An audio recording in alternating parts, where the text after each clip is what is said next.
And success story for Catholic education. Sister Suzanne Cook shares how Sacred Heart schools have a unique connection with the Summer Games in Rio.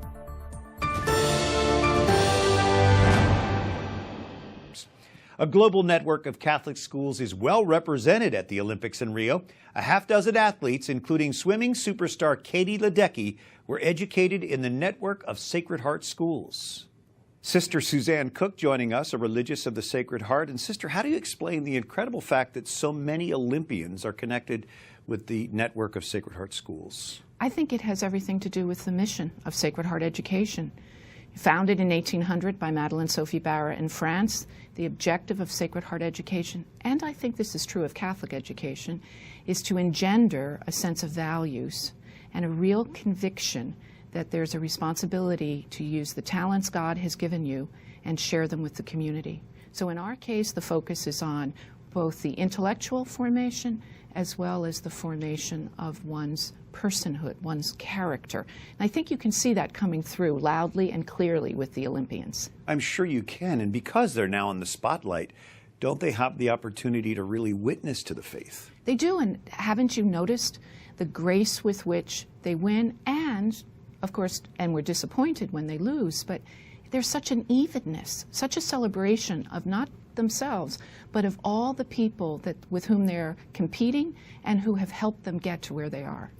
Now, your schools are a network of independent Catholic schools, right? Overseen by your order?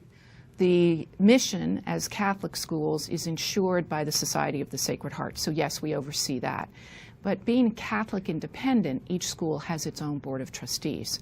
Because we're in 30 countries, there are 145 of our schools, the governance structures can vary from country to country, but the mission is the same.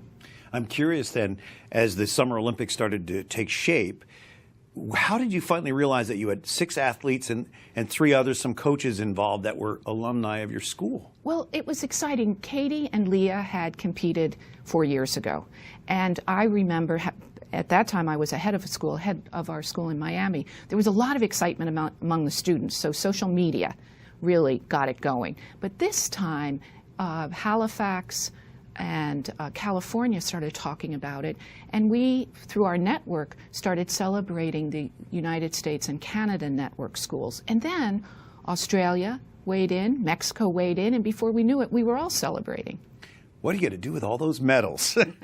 Just briefly, explain the role of Catholic education and why it is so critical to our society as a whole.